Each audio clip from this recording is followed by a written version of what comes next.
Jóvenes, tengan ustedes muy buenas tardes. Vamos a continuar avanzando en esta materia de educación para la salud. Hemos estado observando y revisando cuán importante es que ustedes, mis queridos jóvenes, vayan desechando de a poco aquella idea que generalmente tienen cuando quieren ingresar a la carrera de enfermería. Y es que las encuestas, las preguntas que hemos hecho cuando ustedes ingresan a la carrera es ¿por qué has escogido esta carrera? Y normalmente la mayoría dice que ha venido para aprender a curar, ayudar a curar a los enfermos. Efectivamente, van a aprender a ayudar a curar.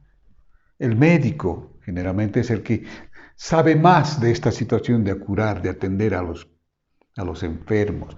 Y ustedes son, después de la enfermera, su mano derecha también. En muchos lugares, en muchos centros de salud, del área rural sobre todo, no siempre existe esa correlación de médico, licenciado en enfermería y enfermera.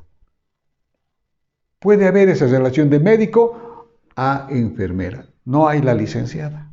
Y entonces ustedes se convierten en la mano derecha del médico en los centros de salud. En los hospitales ustedes son la mano derecha de la licenciada. Porque la licenciada es la mano derecha del médico. Así es la lógica en esta actividad que se realiza en salud. Entonces, ya hemos estado viendo y revisando que los conceptos de atención en salud están basados básicamente en conceptos educativos, en conceptos promocionales de salud. Yo cuando hablo de esto me refiero a las actividades que normalmente deben realizar el personal de salud. No estoy diciendo el personal de enfermería, de hospital, el personal de salud. Porque la primera función de ustedes es promocionar la salud, educar en salud. Después es prevenir las enfermedades mediante generalmente el uso de las vacunas. Y después viene el curar. Y posteriormente, ya en otros niveles, el rehabilitar a los pacientes. Que hoy por hoy ya no se llaman pacientes. Si ustedes revisan en cualquier diccionario qué es un paciente, se darán cuenta que es una persona, señalan que es una persona que está no sé, pues pacientemente sentado, esperando, que pasen las cosas, muy paciente.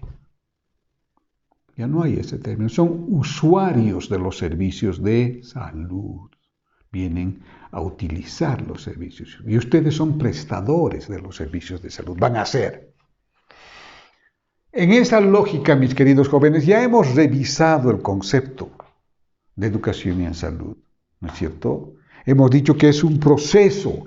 La educación en salud es un proceso que produce cambios de conceptos, de comportamientos y de actitudes frente a la salud y a la enfermedad. Además, se produce cambio en el uso de servicios de salud, reforzando actitudes positivas. Y en esa lógica vamos a ir avanzando. Vamos a ir desmenuzando este concepto. Y bueno, vamos a revisar por qué nuestros indicadores de salud materna muestran que seguimos siendo un país de alto riesgo para las mujeres embarazadas en edad fértil. Muchas se enferman y se mueren por causas relacionadas al embarazo, al parto y al puerperio. Solo porque no hacen control prenatal. mis queridos jóvenes. Porque en el control prenatal se hace, como dice, un control de cómo está desarrollándose ese embarazo. En ese control prenatal se van detectando señales de peligro para actuar inmediatamente sobre esas señales de peligro y hacer que el embarazo siga avanzando exitosamente. ¿No es cierto? Eso hace el control prenatal, entonces ustedes, jóvenes, tienen que ayudar en este proceso educativo. Ya les he compartido y les digo, voy a hablar de lo mismo, es posible unas 3, 4, hasta 5 veces, porque ustedes tienen que terminar de entender, mis queridos estudiantes, que es necesario cambiar la forma de pensar de nuestra gente del área rural respecto al embarazo. Se ha invertido mucho dinero desde hace 40 y tantos años. Lo último que se ha hecho para que las mujeres embarazadas acudan a los centros de salud es pagarles, mis queridos estudiantes, con el bono Juana Azurduy. Se les paga por cada control prenatal. Se les paga porque tengan su parto en el hospital. Y se les paga después para que hagan el control del niño sano durante 2 años. Imagínense, mis queridos jóvenes, el esfuerzo que hacemos todos, porque todos de alguna forma aportamos con nuestros impuestos, como se dice, ¿no es cierto? Ustedes que utilizan su celular permanentemente, que compran tarjetitas, están pagando el impuesto también. Y esa pequeña contribución que hacen por cada tarjetita que compran, por cada recarga que hacen, etc., se va aportando y va al bono Juana Azurduy. Granito de arena que cada uno da para mejorar la salud materna. Dinerito que va al bono Juana Azurduy.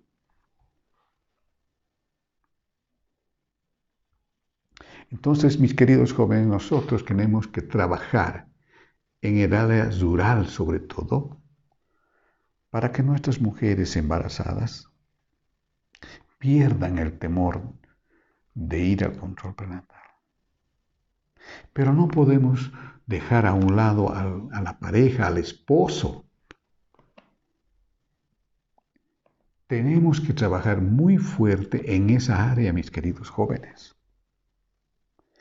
A veces, no solamente, muchas de las veces, es el esposo, la pareja, el varón que impide que la mujer vaya a hacer sus controles prenatales.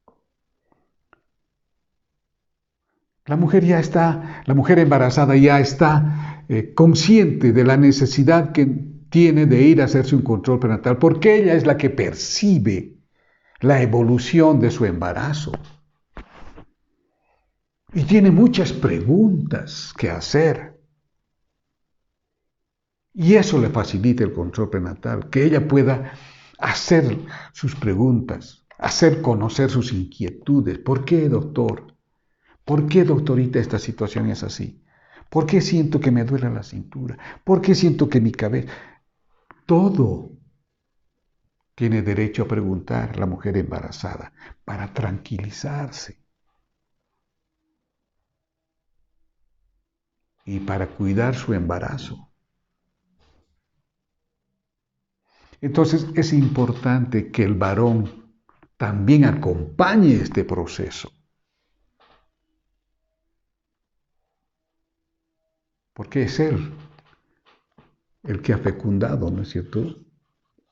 Su espermatozoide ha ido a fecundar un óvulo. Y él tiene no solamente el derecho de participar, sino la obligación. Por eso, mis queridos jóvenes, ustedes tienen que trabajar intensamente en convencer al hombre, al varón que acompaña a su pareja. No, esto es un problema de ella, ¿no es acaso yo estoy embarazado? Ella es la embarazada. ¿Cuántas veces hemos escuchado eso en nuestras actividades en el campo? Ustedes que juegan fútbol con los varones, que van a divertirse con sus amigos. Es el momento de charlarles cuando sepan que hay alguien embarazada por ahí de alguno de sus amigos, sus compañeros de fútbol o de cualquier otra actividad de trabajo. Hay que modificar esa conducta, trabajar en los varones, porque ellos tienen que acompañar el proceso de embarazo de su pareja. Por eso, cuando hay control prenatal, el varón ingresa a la consulta del control prenatal. Y no sean ustedes, mis queridas estudiantes y estudiantes, los que bloquean ese proceso. De decir, no, espere, solo la señora va a entrar. Ni se les ocurra jamás esa actitud.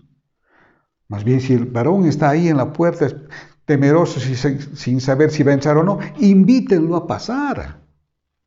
Pase usted, porque ese es su compañero de vida, que le da seguridad en un proceso de revisión del embarazo. Además, se convence que no es una actividad negativa, sino que más bien es una actividad donde se le va informando, se le va complementando cosas que ella quiere saber. Incluso el varón puede preguntar, pues no es cierto, tiene todo el derecho de preguntar. Entonces, miren cómo es fundamental que ustedes conozcan la forma de comunicarse interpersonalmente, cómo decir las cosas para que estos procesos de cambio den resultado. Ya vamos a hablar, es otro tema, la comunicación interpersonal. Pero si ustedes están chateando todo el día en su celular y no están hablando en su casa con sus papás, con sus amistades, con sus parientes, con sus vecinos, están perdiendo la capacidad de comunicarse. ¿Cómo vamos a producir cambios si ustedes no hablan? Solo están utilizando su celular para chatear, en fin, para todo. Le sacaremos beneficio, pues, al celular, ¿no es cierto? Que sirva para informarse ustedes, para formarse, para recibir una información que normalmente no se puede dar por falta de tiempo a veces. Pero hay tanta buena información que ustedes pueden rescatar de sus celulares en vez de estar utilizando para otras cosas. Producir cambios. Y en el área de la mujer embarazada, ese es el cambio que tenemos que producir. Si no iba al centro de salud a su control prenatal, el cambio que se tiene que producir es que vaya al control prenatal. Si no iba a atender su parto en un centro de salud, porque mi mamá es partera, mi vecina es partera, mi abuelo ha atendido, tantos partos ha atendido. No, mis queridos jóvenes, eso ya es parte del pasado. Claro, el partero ha atendido tantos partos, de 10 habrá atendido los 10, pero la mitad se le ha debido morir. ¿Saben cómo atienden los partos? ¿No es cierto? Las condiciones de higiene, de limpieza en la atención del parto es fundamental. Un niño recién nacido necesita tener una temperatura casi similar a la temperatura del cuerpo de la mamá. ¿Y cuál es la temperatura normal en el cuerpo de una persona? Ahora que todos los días cuando entramos a algún lugar nos hacen poner la mano, la muñeca y estamos mostrando 36.5, 36.7. Esa es la temperatura en la que necesita estar un niño cuando sale del vientre materno. Y cuando atienden su parto en las casas, sale a una temperatura pero totalmente fría, baja. Inmediatamente una neumonía, una pulmonía y el niño se nos acaba. Ese niño tiene que ser atendido rápidamente. Secar, abrigar, proteger pechito de la mamá. En menos de un minuto, mis queridos jóvenes, todo eso. Y para eso están preparados el personal de salud. ¿Una partera sabrá todas esas cosas? La partera hace las cosas intuitivamente, porque así lo ha aprendido intuitivamente. No sabe los por qué se hacen las cosas así. ¿Por qué tenemos que cortar el cordón umbilical con un instrumento estéril?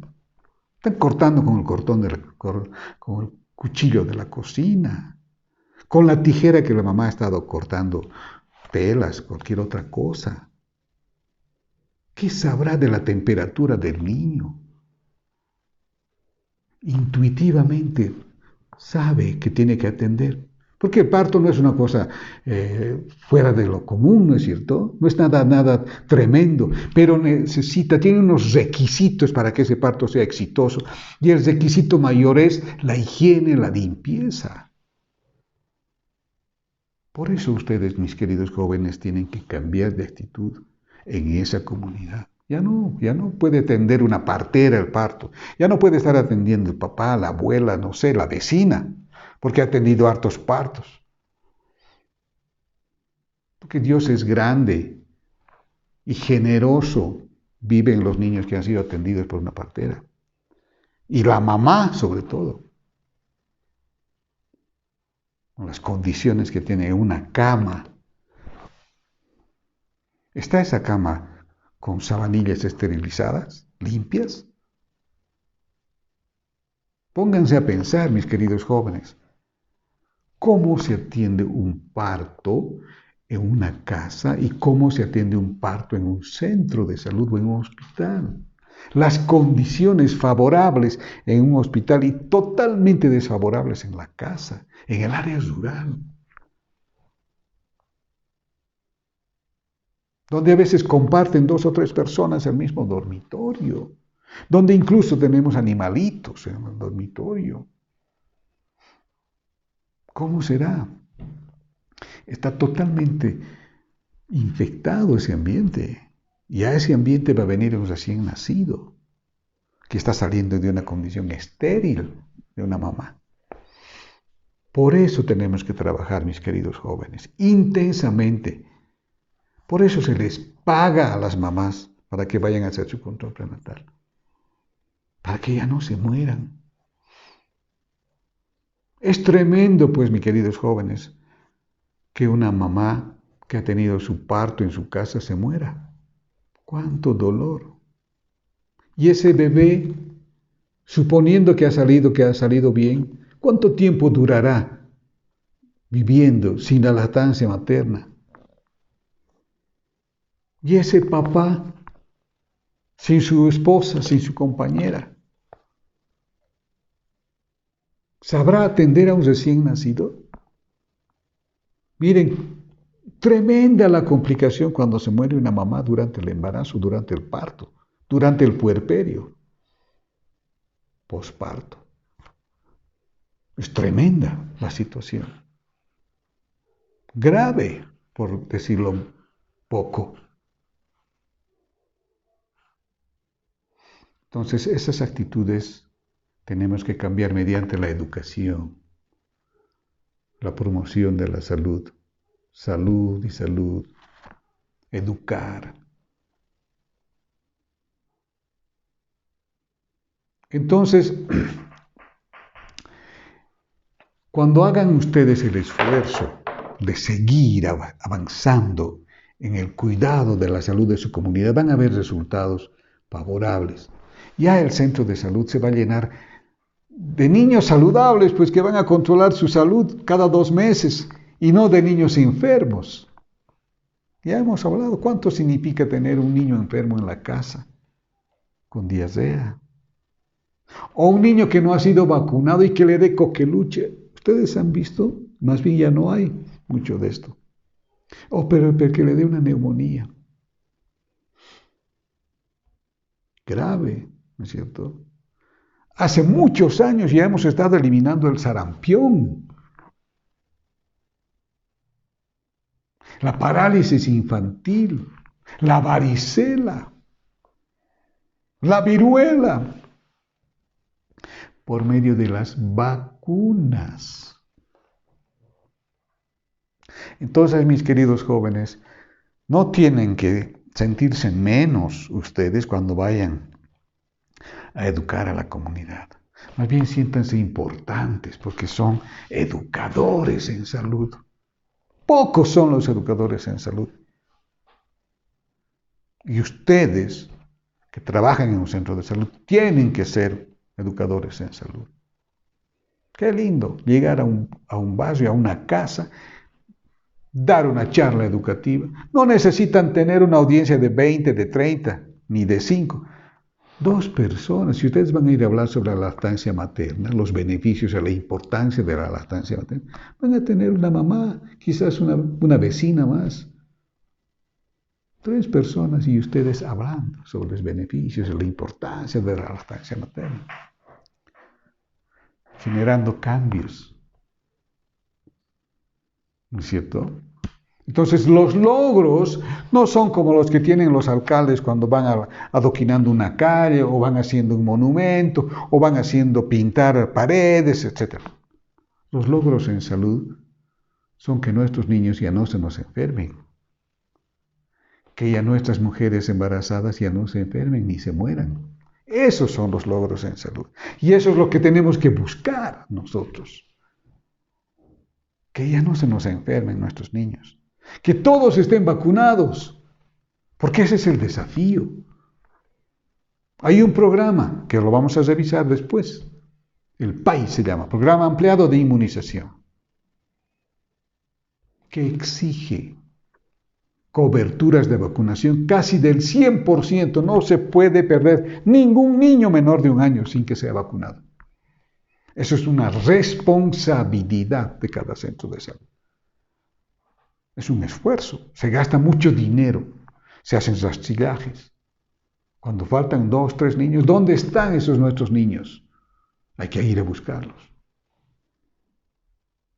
para encontrarlos y vacunarlos. Entonces el esfuerzo que van a hacer ustedes en la promoción y en la prevención es mayor, efectivamente. Porque después la curación, eso se va a encargar el doctor, pues no es cierto, para eso ha estudiado 7, 6 años. Está ahí en su consultorio esperando que vengan los enfermos.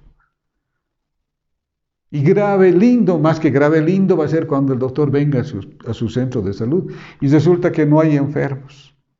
¿Qué ha pasado? No se nos enferma. Es que han educado a ustedes, pues, mis queridos. Pero doctor, hay niños que están viniendo a su control del niño sano. Mejor, ¿no es cierto? La población sana, los niños creciendo adecuadamente. Un problema de diarrea en un menor de 2 años lo puede acabar fácilmente. Es como un globito de agua, ¿no es cierto? Un globito de agua que le pinchan ahí, se deshidrata, sus ojitos se hunden, su piel se vuelve acartonadita, arrugada, llora y no tiene lágrimas. Eso puede pasar en 24 horas, una deshidratación aguda. Y se nos muere. Angelito, no, bien que sea un angelito, se ha vuelto, está en el cielo. No es así. Nosotros en nuestro país necesitamos población, mis queridos jóvenes. 11 millones de habitantes para tan grande territorio que tenemos. Tenemos que cuidar a nuestros habitantes. Tenemos que proteger a nuestros niños, a nuestras mujeres embarazadas. Y entonces hay que educar a la comunidad para que vacunen a sus niños. Ese es el otro desafío de ustedes. cambiar la mentalidad de los padres de familia que dicen, no, ¿para qué no sirven para nada las vacunas? Más bien me lo hacen enfermar a mi guagua. No, ustedes saben que no es así. ¿Cuánto se ha invertido en tiempo, en esfuerzos, en dinero? La ciencia ha avanzado tanto para generar vacunas que protegen a nuestros niños de 12 enfermedades. Entonces, ustedes que no tienen que hacer cambios en su comunidad, logrando que los padres de familia piensen que a sus niños las vacunas los protegen y que es imprescindible hacerlos vacunar. ¿Qué le puede doler? Sí, le puede doler un pinchazo. ¿Qué le puede dar un poquito de temperatura, de fiebre? Sí, le puede dar. Pero inmediatamente eso va a durar 24 horas. Ya, 2 días, digamos, el niño va a estar maluquito, doloridito, etc. Ya, pero ya después está protegido, mis queridos estudiantes. Por su vida está protegido. Entonces, ustedes tienen que utilizar muchos argumentos para que cambien la forma de pensar de nuestra gente en el área rural sobre todo. De que hagan vacunar a sus niños. La vacuna es salud, prevención. En esa lógica tenemos que trabajar. Y otra de las cosas que también es importante cuando hablamos de niños, y es que los menores de 5 años, los niños menores de 5 años, los menores de 1 hasta de 2 años mueren por causas que son relacionadas a las vacunas, porque no han sido vacunados. Pero cuando ya han sido vacunados estos niños, ya pasan a tener más edad, se mueren por lo que se llama las edas y las iras, ¿no es cierto? Ustedes ya han debido escuchar, pero les voy a recordar. EDAS, enfermedades diarreicas agudas.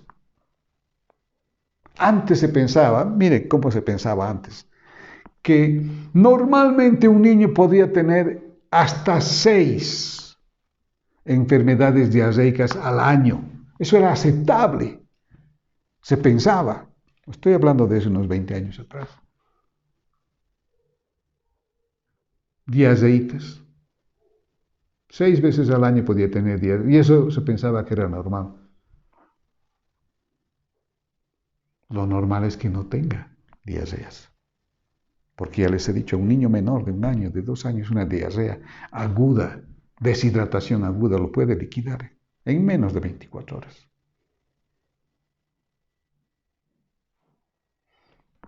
Las enfermedades diarreicas agudas son todavía la primera causa de morbi-mortalidad infantil en nuestro país.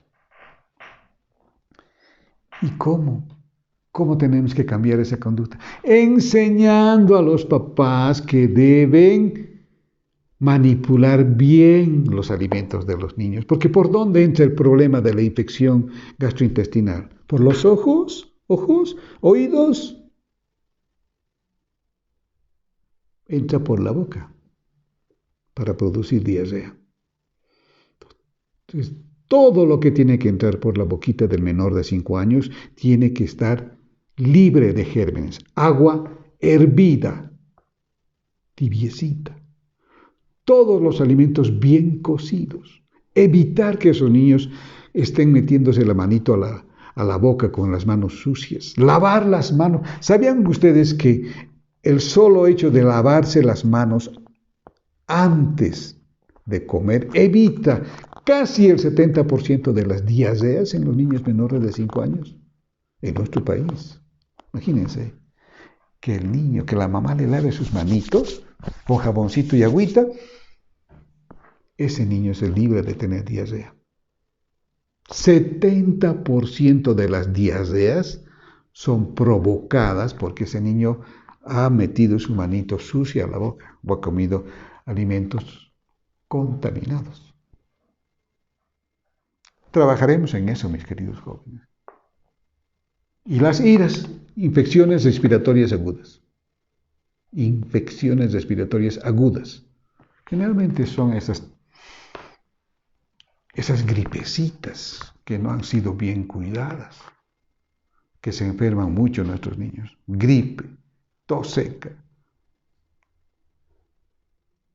Y si se complica una gripecita con una infección bacteriana, puede llegar hasta una neumonía y una pulmonía. Entonces hay que tener mucho cuidado en abrigar a nuestros niños cuando estamos en temporada de frío. Entonces, esas son las dos conductas que tenemos que trabajar intensamente en la comunidad para mejorar nuestros indicadores de salud, en las mujeres embarazadas y en los niños menores de 5 años. Bien, mis queridos jóvenes, un abrazo en la distancia. Así de a poquito tenemos que ir masticando las cosas, jóvenes. Ustedes tienen la oportunidad de escuchar 2 o 3 veces antes de dormir. A ver, lo escucharé al doctor, a ver, otra vez ya. Escuchen. No es nada complicado. Si ustedes no tienen la oportunidad de ver, escúchenme. Charlando. Si tienen alguna pregunta, llámenme, ya les he dicho. Desde las 8 de la mañana hasta las 6 de la tarde, me hablan, me preguntan todo lo que ustedes gusten respecto al tema que hemos avanzado. Bueno, un saludo, mis queridos jóvenes, un abrazo en la distancia y protéjanse. Que Dios los bendiga.